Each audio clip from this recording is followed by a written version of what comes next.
Olá, boa noite. São Paulo tem dia de caos por causa das chuvas, com 12 mortes, trânsito parado e bairros debaixo d'água. E veja também nesta edição. Força da Correnteza produziu imagens impressionantes, como a que jogou carros dentro da piscina. Partido de Jair Bolsonaro propõe deputado novato para presidir a Comissão de Constituição e Justiça. Governo prepara projeto de lei para cobrar dívida previdenciária de empresas. A gente faz a nossa parte e deseja que seja feita a parte também do empregador. Apagão na Venezuela completa 5 dias e população enfrenta filas para encontrar produtos básicos. Começa a semana de conciliação para tentar reduzir a violência doméstica. Lojas virtuais facilitam a vida dos sacoleiros que agora dispensam as longas viagens aos centros de compra. Falei, nossa, nunca mais eu vou ter que voltar a sair de madrugada. Na bancada, eu tenho a companhia da Procuradora da República, Tamea Danilon, e do economista e filósofo Joel Pinheiro da Fonseca. E você pode mandar perguntas e fazer comentários pelo Twitter na hashtag Jornal da Cultura. Aguarde só um instante que nós voltamos já já com esses e outros assuntos. Não saia daí.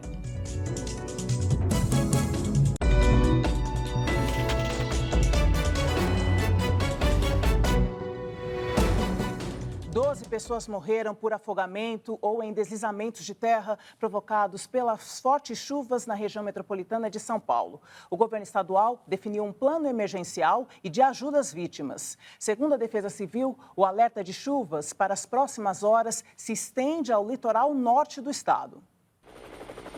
A festa acabou em tragédia em Ribeirão Pires. Um deslizamento de terra destruiu a casa e matou 4 pessoas de uma mesma família, que comemoravam o aniversário de uma das vítimas. Em Embu das Artes, o barranco cedeu sobre esta casa e matou um bebê de 1 ano. A capital paulista e cidades da região do ABC amanheceram sob efeitos da tempestade. Pessoas ilhadas foram resgatadas pelo Corpo de Bombeiros. O rodízio foi suspenso e o congestionamento, pela manhã, chegou a 190 quilômetros. O governador do estado de São Paulo, João Dória, sobrevoou as áreas mais afetadas e fez um apelo pelas redes sociais. A orientação da Defesa Civil é para que as pessoas, em situações como essa, de chuvas intensas em todo o estado, inclusive granizo em várias áreas, permaneça em casa, não saia de casa. Flagrantes feitos durante a madrugada mostram a intensidade do temporal. A força da água arrastou os carros que estavam na garagem deste condomínio.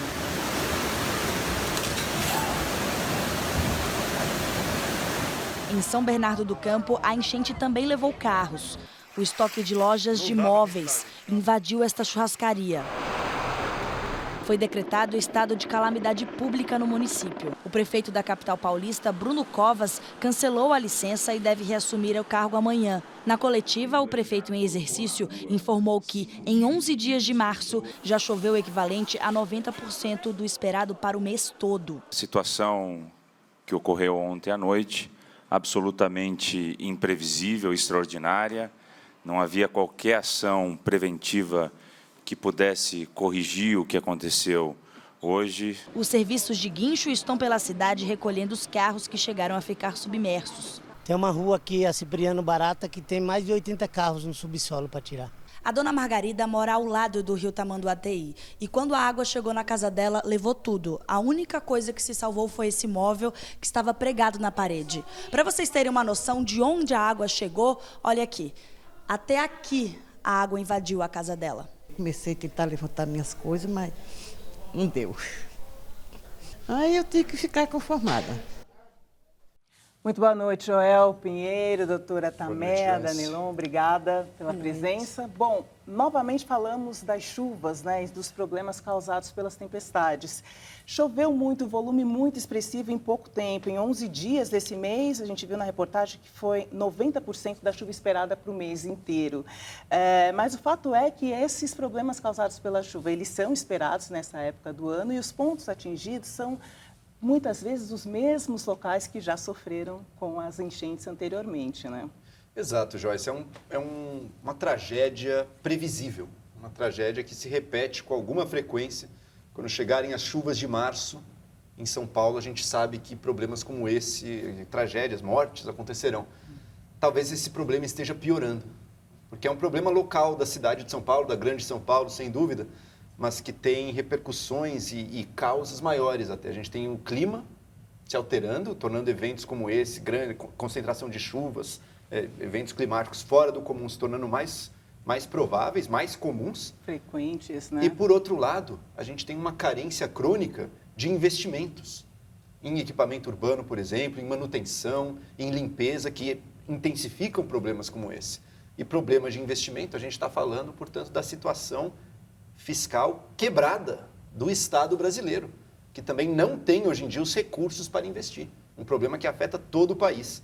E a gente vê, então, os resultados dessa conjunção na prática, piora de um problema crônico, já que também se soma ainda por cima com o descaso aí da administração pública. E a repetição das mesmas cenas, né, cada vez mais grave, como o Joel disse. Exatamente. É claro que nos últimos semanas, né, a chuva se intensificou muito, mas é um problema crônico, não é um problema que aconteceu, um caso fortuito. Todo ano tem esse tipo de problema.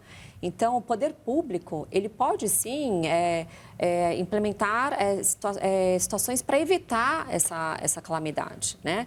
Então, por exemplo, pessoas que moram em lugares onde sempre são atingidas, né, muito próximo dos rios, em situações, em barrancos, quantas pessoas não ficam sem casa, não perdem tudo, falecimentos, né? Então, há possibilidade, sim, de ficar mais atento para essa questão. A questão da moradia é um problema grave que nós temos e tudo está muito ligado a não só ao déficit, como você falou, Joel, mas a questão da má gestão, do mau gerenciamento de verbas públicas, o que é desviado por conta da corrupção, o que é desviado por conta da má gestão. Por exemplo, o programa Minha Casa Minha Vida é um programa interessante que a ideia é atender a população que precisa comprar casas, mas o que tem de fraude nesses programas, então muitos que precisam não são contemplados e fica essa calamidade, né? A Comissão de Constituição e Justiça da Câmara, por onde começa a análise da reforma da Previdência, deve ser instalada na próxima quarta-feira. A decisão foi tomada pelos líderes de partidos em reunião que terminou há cerca de 1 hora. Os parlamentares aproveitaram para definir um calendário de instalação de todas as comissões permanentes da Casa. Alguns partidos já indicaram nomes para a CCJ, a Comissão de Constituição e Justiça, onde começa a análise da reforma da Previdência. O líder do PPS espera que o projeto caminhe logo, mesmo sem o texto suplementar sobre a aposentadoria dos militares. Acho que o Brasil não pode esperar, não podemos ser rápidos demais com a reforma da Previdência para cometer erros, mas também não podemos ser lentos demais para que passe o semestre, a matéria não venha a voto, a economia continue estrangulada, a questão do desemprego continue aí batendo na casa do povo brasileiro. É inadmissível. Sabe o que isso significa? Significa um casuísmo. O governo impõe um ritmo diferenciado em uma comissão, porque aquela comissão irá apreciar um projeto de seu interesse. E de forma incompleta, inclusive. Por quê? Porque cadê a reforma dos militares? Cadê as mudanças na aposentadoria dos militares? Mais cedo, a líder do governo no Congresso, deputada Joyce Hasselmann, do PSL de São Paulo, disse que o governo fechou questão em torno do nome do deputado novato Felipe Francischini para a presidência da CCJ. Por ter a maior bancada na Câmara, o partido do presidente Jair Bolsonaro deve emplacar o nome do deputado do PSL do Paraná para dirigir a comissão. No começo da noite, uma reunião de líderes partidários na casa do presidente da Câmara definiu que a comissão vai ser instalada depois de amanhã. O acordo estabeleceu que o texto só será votado na CCJ quando o governo enviar o projeto de lei sobre a aposentadoria dos militares. Houve o comprometimento do Rodrigo Maia, já com os militares, que ela vai ser votada apenas após a reforma da Previdência, mas é necessário conhecer o seu texto. E o princípio é quebrar privilégios, que todos sejam tratados de forma igual. Além disso, eles definiram que todas as comissões permanentes da Casa serão instaladas até a próxima quinta-feira. O líder do PRB diz que não vai exigir cargos ou liberação de emendas para apoiar o governo, mas destaca que vai haver uma grande negociação. Tem que ver o que o governo está disposto a ceder para poder trabalhar uma base dentro do parlamento. O PSDB nunca esteve preocupado com negociações em cargos no governo ou em cargos regionais. O PSDB tem a convicção da importância da reforma da Previdência. a escolha desse nome, a escolha da presidência, ela é importante porque é o primeiro passo dessa Constituição, que é a mais importante da Casa, inclusive. É isso? Pois é, exato, Joyce. É o primeiro passo da tramitação aí da reforma da Previdência no Congresso. Vai ser analisada pela Comissão de Constituição e Justiça. É talvez um pouco temerário estar colocando aí numa posição tão importante, portanto, um deputado novato, mas mesmo assim eu imagino que há um certo consenso no Congresso. Ainda tem um grande trabalho político a ser feito, mas acho que há uma certa percepção de que o tema é urgente. Mas dado isso, tomou-se também uma outra decisão que a mim pareceu sábia, pelo menos. Inclusive, a gente viu até o delegado Valdir do PSL afirmando essa decisão em conjunto de vários partidos, que só vão apreciar a reforma da Previdência, essa PEC da reforma da Previdência, quando outro projeto de lei paralelo acerca da Previdência dos militares seja apresentado também. Porque a reforma da Previdência vai trazer, sem dúvida nenhuma, custos aí para todos os cidadãos brasileiros. Na minha visão, ela está fazendo corretamente ao determinar que aqueles que recebem mais vão arcar com um custo maior e quem recebe menos arcar com um custo menor, mas todos, sem dúvida, vão entrar nessa conta. Então, é essencial que também os militares entrem. E até que o governo apresente oficialmente, ele já prometeu, se não me engano, até dia 20 deste mês, que vai apresentar o projeto dos militares. Mas até que, de fato, apresente, a gente não pode dizer que, de fato, todos os brasileiros que têm que entrar estão entrando aí na reforma. Coloca-se também aqui a discussão sobre a escolha de um nome, né, mais forte, com mais capacidade de articulação, mais experiente, ou de um novato numa posição de destaque nesse momento e de suma importância, né? Sim, a Comissão de Constituição e Justiça é a comissão mais importante, uma comissão permanente do Congresso Nacional. Então, todos os projetos de lei, eles passam primeiramente nessa comissão, porque essa comissão vai analisar a constitucionalidade do projeto, se está de acordo com as leis vigentes, então eles têm importância. Não só o presidente tem que ser um nome bem apropriado, mas os seus integrantes também. A gente não pode esquecer disso, né? Então, é importante que os partidos indiquem membros para integrar essa comissão, deputados honestos, que não tenham um histórico de corrupção, que estejam comprometidos com a melhora do Brasil. De fato, a reforma da Previdência é uma reforma importante, né? Os especialistas falam muito sobre a existência mesmo desse déficit, e esse déficit tem que ser resolvido, e através de reformas, mas não pode ser nada apressado, tem que ter discussão, o Congresso Nacional tem que discutir para que seja aprovado o que for melhor para o Brasil mesmo. Não é qualquer reforma, né? A melhor reforma possível. Exatamente. O governo vai enviar ao Congresso um projeto de lei que endurece a cobrança da dívida de grandes devedores com a Previdência. Marília vai se aposentar e decidiu conferir se o patrão está pagando a Previdência em dia. Verificou que não corre o risco de surpresa desagradável na última hora. Eu ficaria muito surpresa e decepcionada, né? Com certeza. A gente faz a nossa parte e deseja que seja feita a parte também do empregador. Mas o medo de calote preocupa. A Previdência tem 1 milhão de empresas devedoras, 490 bilhões de reais em dívidas ativas, apenas 160 bilhões passíveis de recuperação. O restante, 330 bilhões, se refere a empresas falidas, em recuperação judicial ou inativas. É o caso da Varig e da VASP, que estão no ranking dos maiores devedores. O frigorífico JBS, apesar de aparecer em segundo lugar, lidera a lista das empresas que estão em atividade. O programa de refinanciamento de dívidas, o Refis, também contribui para adiar o pagamento dos débitos. É que com ele uma empresa pode levar até 15 anos para quitar as dívidas previdenciárias. O governo Bolsonaro incluiu na proposta de emenda constitucional da reforma da Previdência um dispositivo para limitar o refinanciamento de dívidas. O prazo seria de 60 meses, ou seja, 5 anos. Há também previsão de descontos especiais de juros e multas. Além disso, pretende encaminhar ao Congresso o projeto de lei para fazer um cerco na cobrança da dívida ativa da União, facilitando a penhora de bens e criando alternativas para o pagamento de débitos. A ideia é combater a sonegação das contribuições previdenciárias e cobrar a dívida dos grandes devedores. O governo está de mãos atadas. Depende dos juízes para decidir, condenar os devedores ao pagamento da dívida ou a penhora de seus bens para ocorrer a liquidação do débito. Portanto, o que o governo está tramando, digamos assim, é difícil de prever. Em nota, a JBS informou que aderiu ao Programa Especial de Regularização Tributária em novembro de 2017 para quitar débitos com a União. Com isso, está em situação regular com a Previdência, cumprindo o parcelamento dos pagamentos. Os advogados da massa falida da Varig e da VASP ainda não retornaram ao nosso contato. Bom, Joel, a gente pode falar que essa é uma demanda da opinião pública e dos trabalhadores para a mudança desse foco do olhar, não só para a situação do trabalhador, mas também dos empregadores? E dessa dívida previdenciária, né? Sem dúvida é uma demanda de justiça, é algo que até tem sua importância, inclusive econômica, especialmente se conseguirem criar no Brasil essa cultura de que você não pagar a previdência, a contribuição previdenciária dos seus funcionários, você realmente entrará na justiça mesmo, e criando esse clima, fazendo com que as empresas sejam mais zelosas nesse trabalho.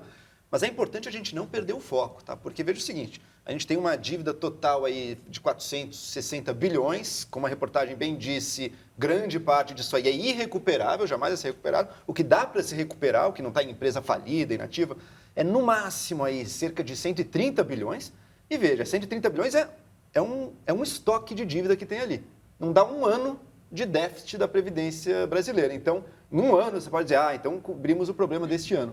Mas a trajetória da dívida da Previdência brasileira continua inalterada.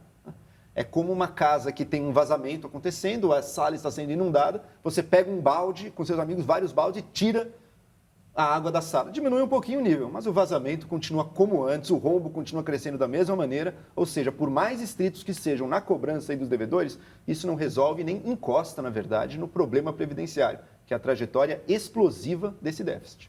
Mas o olhar precisa ser mais criterioso em relação às empresas, né? O comportamento dessas empresas. Sim. Nós temos aí dois problemas fundamentais que ocasionam essa demora nesse pagamento. De fato, essa cobrança judicial, mas às vezes os processos são muito prolongados, então isso demora muito a finalização dos processos, que só ao final que pode ter uma penhora. Mas uma coisa importante também que a gente não pode esquecer é essa constituição do débito na fase administrativa. Como assim? A Receita Federal, o INSS, primeiro eles fazem um processo administrativo, quando ele percebe que há um não recolhimento, um não pagamento aos cofres da Previdência. E por exemplo, o CARF, que é o último tribunal, a última instância administrativa, foi descoberto pela Operação Zelotes um grande esquema de corrupção dentro do próprio Tribunal Administrativo, onde dívidas de grandes empresas eram perdoadas por decisões fraudulentas. Onde a fiscalização deveria acontecer de forma mais intensa via Exatamente. fraude. Então, o problema começa não na fase judicial, na fase pré-judicial, onde esquemas de corrupção, de vendas de sentenças, abonavam essas dívidas e os grandes empresários, eles se saíam bem. E os cofres da Previdência cada vez recebendo menos valores. Situação recorrente, Recorrente. Infelizmente, é muito recorrente. Na próxima quarta-feira, o Supremo Tribunal Federal vai julgar se Caixa 2 é crime comum ou eleitoral. O procurador Deltan Dallagnol considera que a Lava Jato está em risco. O STF vai decidir se crimes como corrupção e lavagem de dinheiro ligados à Caixa 2 serão julgados pela Justiça Comum ou eleitoral. O pedido é da Procuradoria-Geral da República, com base no inquérito que envolve o deputado federal Pedro Paulo Carvalho por suposta prática de Caixa 2, corrupção e crimes financeiros em 2012, durante a campanha que elegeu Eduardo Paes a prefeito do Rio de Janeiro. Ele nega as acusações. Para o procurador Deltan Dallagnol, essa é uma questão de vida ou morte para a Lava Jato, que completa 5 anos com mais de 600 réus, incluindo políticos, e 267 condenações, com penas que superam 2.800 anos. Isso coloca a Lava Jato sob risco. Toda a Lava Jato pode ser anulada se o Supremo entender, na linha do que alguns ministros já manifestaram, que é a Justiça Eleitoral que deve julgar os crimes de corrupção e de Caixa 2 quando eles estão em conjunto.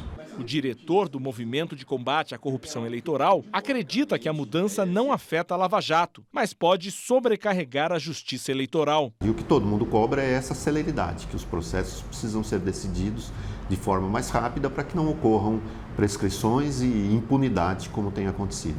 O ministro da Justiça, Sérgio Moro, tirou do projeto anticrime apresentado ao Congresso em fevereiro a criminalização do Caixa 2, após pressão política. Na ocasião, Moro disse que o Caixa 2 é um crime diferente de corrupção, apesar de grave. Depois voltou atrás e afirmou que foi mal compreendido nas declarações. Essa decisão, por se tratar de uma decisão do Supremo, ela gera reflexos, porque cria um precedente que pode ser aplicado para outros casos parecidos.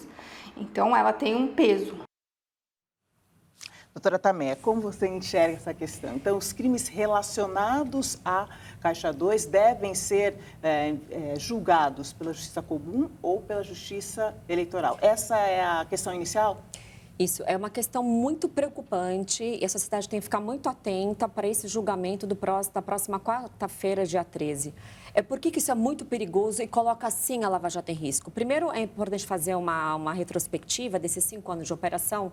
Foram mais de 400 pessoas denunciadas, 150 condenados. A previsão é de recebimento de 13 bilhões de reais através dos acordos de colaboração realizados.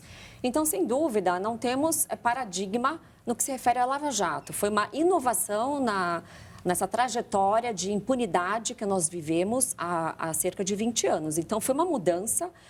Várias pessoas estão reconhecendo a prática de crimes, como o próprio ex-governador do Rio de Janeiro, que ultimamente reconheceu que recebia propina.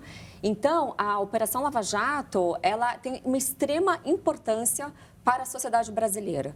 Então, é perigoso esse julgamento? Sim. Por quê? Porque caso seja entendido pelo Supremo Tribunal Federal que compete à Justiça Eleitoral não só os crimes de Caixa 2 e crimes eleitorais, mas os conexos, como crimes de corrupção, lavagem de dinheiro, organização criminosa, nós vemos muitos problemas aí. Primeiro problema, a Justiça Eleitoral, ela não é especializada em investigar esses crimes dessa grandiosidade. Os crimes são complexos, por conta disso que existem várias especializadas nesse combate e procuradores especializados em crimes contra o sistema financeiro. Além disso, os juízes que integram a Justiça Eleitoral, eles são transitórios, ou seja, eles ficam apenas por 2 anos na Justiça Eleitoral. Eles não são juízes togados, muitos deles. Alguns, nada contra a advocacia, tem todo respeito ao OAB, mas muitos são advogados que, inclusive, são advogados que advogam nessa área. Então, dificilmente eles vão firmar um entendimento ou proferir seus julgamentos contrários ao interesse de supostos investigados. Então, isso demanda muita atenção. Algumas pessoas dizem que está no Código de Processo Penal e no Código Eleitoral, que cabe à Justiça Eleitoral puxar esses crimes conexos. Só que na época em que foi criado o Código Eleitoral e o Código de Processo Penal, não havia Justiça Federal. Então, a Constituição diz que a Justiça Federal deve julgar crimes praticados contra a União. Então, em hipótese alguma, isso tem que ser misturado. E caso o Supremo entenda dessa forma, pode ocorrer a anulação de toda a Operação Lava Jato. Então, vai ser muito importante esse julgamento. A sociedade civil está vigilante quanto a isso. Uma coisa que é importante falar, que esse êxito que a Operação Lava Jato teve se deve muito pelo apoio da sociedade civil, que foi às ruas, quando alguma votação punha em risco os trabalhos, quando tentaram aprovar a lei de abuso de autoridade, queria criminalizar atos praticados por juízes e procuradores da República. Então, a sociedade tem que estar vigilante para que isso não ocorra. Como você vê, Joel? Bom, tenho pouco a complementar a bela exposição da doutora. Só concordando, na verdade, na minha visão, até o Caixa 2 simples, puro, permanecer como crime eleitoral, apenas como crime eleitoral, até faz sentido. Mas você puxar crimes de corrupção real daí, né, que pode inclusive estar roubando dinheiro público aí no meio, questões muito mais sérias também para a justiça eleitoral, realmente parece um tapa na cara aí de qualquer aspiração de justiça neste país, né? Tem a fala do ministro Sérgio Moro, que disse que Caixa 2 é um crime diferente de corrupção, apesar de ser tão grave quanto essa mensagem. Nós temos o Caixa 2 puro e simples, que está previsto no Código Eleitoral, que ocorre quando o partido político recebe uma doação e não coloca na contabilidade, tá? uma contribuição lícita, sendo um dinheiro limpo, é um caixa 2, sim, tá? Agora, se esse dinheiro é um dinheiro ilícito, como ocorreu nos casos da Odebrecht, onde tinha superfaturamento dos contratos entre a Petrobras e a Odebrecht, era um dinheiro sujo, era um dinheiro ilícito, que foi surrupiado dos cofres da Petrobras. E se esse dinheiro é usado para alimentar campanhas políticas, isso não é caixa 2 eleitoral, isso é crime de lavagem de dinheiro. Então, aquele caixa 2 puro e simples, quando não tem uma ilicitude que antecipa a sua doação, tem que ficar na Justiça Eleitoral, que é a justiça competente para isso. Agora, crimes de lavagem de dinheiro, onde tem um pagamento feito no exterior, através de offshores, em nome de pessoas jurídicas, que tem toda uma sofisticação. A situação ficando mais grave. Exatamente. Então, nada mais justo do que procuradores, policiais e juízes especializados nessa investigação. E é absurdo se você pensar, né, que o crime mais leve, digamos, limpe o crime mais duro, né? Exatamente. Como se você roubou e cometeu homicídio, então o seu roubo limpa o homicídio que você cometeu aqui. Parece um contrassenso. Tem que separar o que é um crime e o que é outro crime. Começou hoje a 13ª edição da Semana da Justiça pela Paz em Casa. O evento é organizado pelo Conselho Nacional de Justiça em parceria com os Tribunais de Justiça estaduais. O objetivo é agilizar processos em andamento relacionados à violência doméstica contra a mulher. Ao todo, 13 edições são realizadas por ano. Na última edição, a semana promoveu mais de 6.800 medidas protetivas, além de mais de 15 mil sentenças contra os agressores. Começou hoje, em Três Passos, interior do Rio Grande do Sul, o julgamento do assassinato do menino Bernardo, de 11 anos. O pai, Leandro Boldrini, a madrasta, Graciele Ugolini, e os irmãos Edelvânia e Evandro Virganovics são acusados de matar e esconder o corpo do garoto em 2014. A primeira a se manifestar no júri foi a delegada do caso, Caroline Bamberg Machado. Ao todo, 18 testemunhas prestarão depoimento e depois os acusados serão interrogados. A previsão é que o julgamento dure uma semana. E veja a seguir, o 5º dia de apagão na Venezuela. 8 estados ainda estão completamente sem luz. A gente volta já já.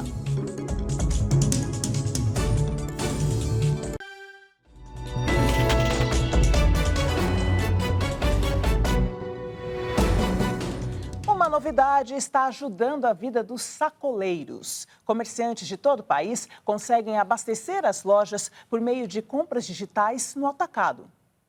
Quem vem até essa loja de roupas pode entrar, olhar as peças, examinar com calma, ver se algo veste bem e comprar. É um estabelecimento como outro qualquer. Não há nada de diferente nas roupas que são vendidas aqui.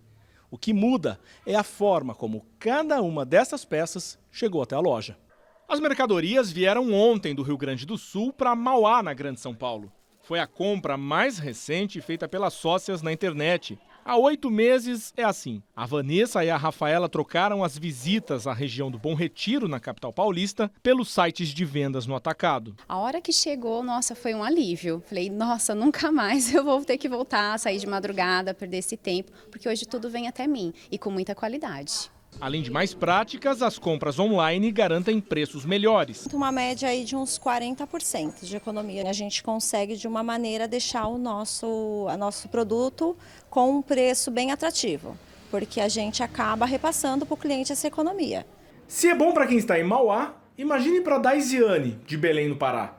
Há quase um ano, ela revende lingeries compradas pela internet. Economizar no dinheiro, economizar no tempo, porque a gente não passa dias viajando, dias para ir, dias para voltar, a gente não tem aquele cansaço físico. Para os atacadistas, a tecnologia também foi um bom negócio. Deu um impulso às vendas no momento em que os clientes começaram a diminuir nas ruas por causa da crise.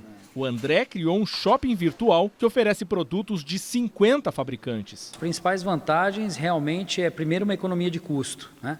Segundo, ser dona do seu próprio horário, né? Fazer de fato aí, o seu tempo, né? Poder criar os filhos mais próximos e ter uma renda legal. O Eduardo acabou de entrar numa plataforma online e espera levar seus jeans para todo o Brasil. E a gente já sentiu um incremento aí de uns 10% na venda. Os horizontes são grandes aí, as metas são altas e a gente está com um futuro bem promissor, está bem esperançoso que vai crescer bastante a venda nesse universo digital. E logo depois do Jornal da Cultura, às 10 da noite, tem o Roda Viva, que hoje lembra o Dia Internacional da Mulher, na sexta-feira passada, e discute ações por igualdade, oportunidades, combate ao preconceito e violência. Já está tudo pronto no cenário do Roda Viva, que contará com Samira Bueno, que é diretora executiva do Fórum Brasileiro de Segurança Pública, Mônica Benício, ativista de direitos humanos e viúva da vereadora Marielle Franco, Michele dos Ramos, assessora especial do Instituto Igarapé, Patrícia Ellen da Silva, secretária de Desenvolvimento Econômico, Ciência, Tecnologia e Emprego do Estado de São Paulo, Lígia Ferreira, presidente do Instituto Luiz Gama, e tia Jacira, líder comunitária e mãe do rapper Emicida. O Roda Viva é apresentado pelo jornalista Ricardo Lessa. A Venezuela completou hoje 5 dias sem energia elétrica. Alguns estados estão há mais de 80 horas sem luz. Na capital, Caracas, moradores fazem filas para abastecer os carros, comprar mantimentos e até para carregar os celulares.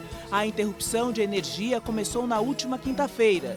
O presidente Nicolás Maduro responsabilizou os Estados Unidos por um ataque cibernético internacional que sabotou a restituição da energia. E sabotear o processo de reconexão nacional. O autoproclamado presidente interino, Juan Guaidó, disse que o apagão é causado pela corrupção e falta de manutenção do sistema elétrico. Autoridades da China, Indonésia e Etiópia suspenderam hoje os voos com o avião Boeing 737 MAX 8. Um acidente ontem na Etiópia matou 157 pessoas de pelo menos 35 nacionalidades.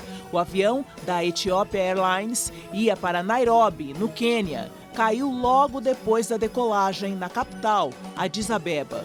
Em outubro passado, 189 pessoas morreram na Indonésia em outro acidente com o mesmo modelo. As causas ainda são desconhecidas. O Boeing 737 MAX 8 foi lançado em 2017. Cerca de 10 mil unidades de todas as gerações do 737 já foram vendidas pela Boeing, recorde da empresa. E agora à noite, a companhia aérea Gol anunciou que também suspendeu temporariamente o uso do modelo 737 MAX 8 da Boeing. A empresa mantém 7 aeronaves que fazem rotas do Brasil para os Estados Unidos, América do Sul e Caribe. A suspensão começou a valer às 8 da noite. Bom, mostramos antes as questões relacionadas à Venezuela, a falta de luz e o que a gente vê nesse cenário lá na Venezuela agora, Maduro se enfraquecendo e Guaidó tentando tocar as solicitações políticas também com dificuldade, não? Sem dúvida, sem dúvida. Esse apagão venezuelano aí de energia ajuda um pouco, digamos, as pretensões do Juan Guaidó, que se diz presidente, mas ele ainda está bastante, me parece, está bem distante de conseguir o tipo de apoio popular que será necessário caso ele queira realmente assumir o controle do Estado venezuelano, que ele não tem. A Venezuela é hoje, a gente assiste um país em derretimento. Um país numa crise assim, que deixa a nossa parecendo um período de prosperidade aqui no Brasil, né? A gente vê a crise econômica e social do país, com pessoas realmente passando fome, graças ao caos econômico promovido e produzido pelo governo Maduro. Você tem a violação sistemática de direitos humanos por parte do regime, que tortura e mata pessoas contrárias e prende políticos da oposição também. E você tem, por fim, o fim da democracia ali, quando você não tem mais como acreditar minimamente na lisura e honestidade das eleições que são conduzidas no país. Parece bastante claro para todo mundo que não está comprometido politicamente que a normalidade no país e também na região, porque todos nós sofremos com isso, a gente tem imigrantes, a gente tem a nossa fronteira com a Venezuela, parte da energia brasileira até em Roraima depende também da Venezuela, a volta da normalidade depende da saída do Maduro do poder, isso está bastante claro.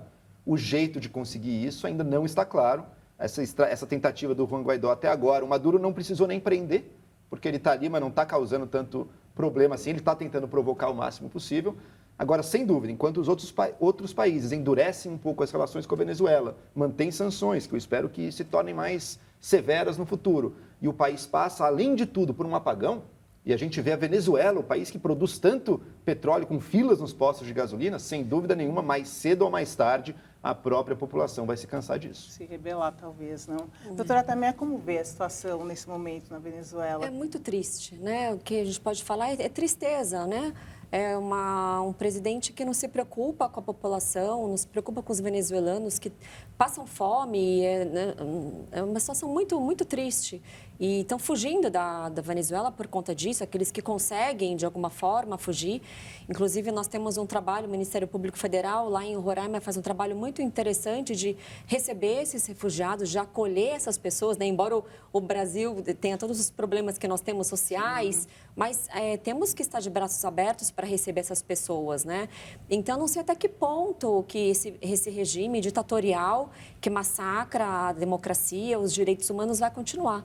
Porque quem está pagando é a população, as crianças, os idosos, os doentes, que são os mais atingidos. E cada vez mais, né? Infelizmente. Verdade. Vamos ler agora no telão algumas mensagens que foram enviadas na hashtag Jornal da Cultura. A primeira é a Nancy Correia, ela diz: que dureza, Ministério Público ter que brigar com o próprio Supremo para não pôr em risco a operação que mudou o Brasil. Implorar por justiça?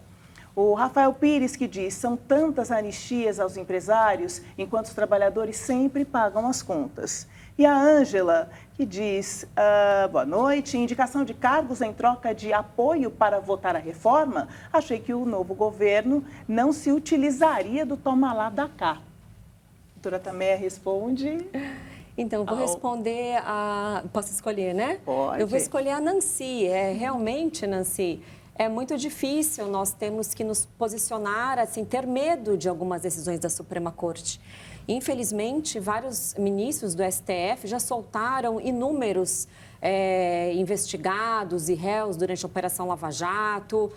Ultimamente, a própria imprensa tem noticiado algumas ligações irregulares entre ministros, entre investigados. Então, é uma pena que nós tenhamos que sempre chamar a população, chamar a sociedade para ficar atenta a julgamentos que muitas vezes não são jurídicos, né? E a desimplorar por justiça, né?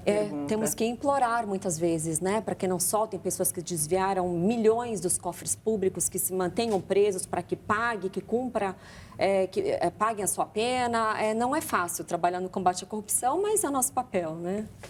E Joel, responde.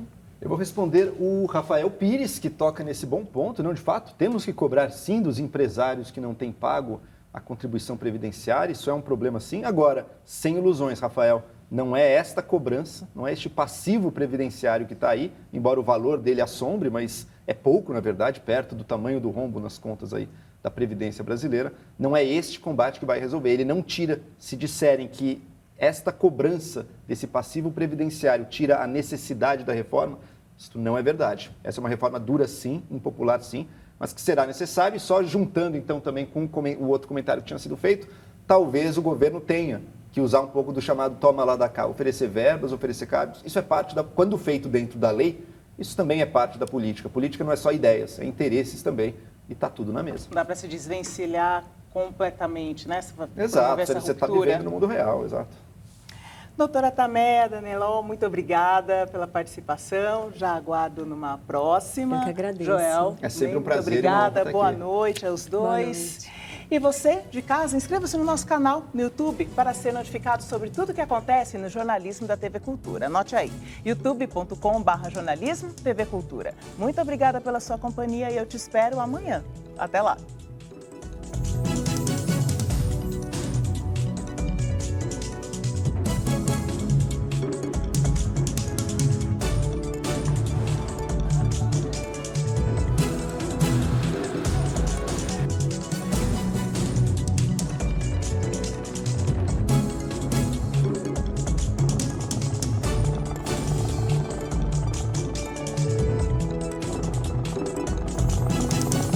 Ó,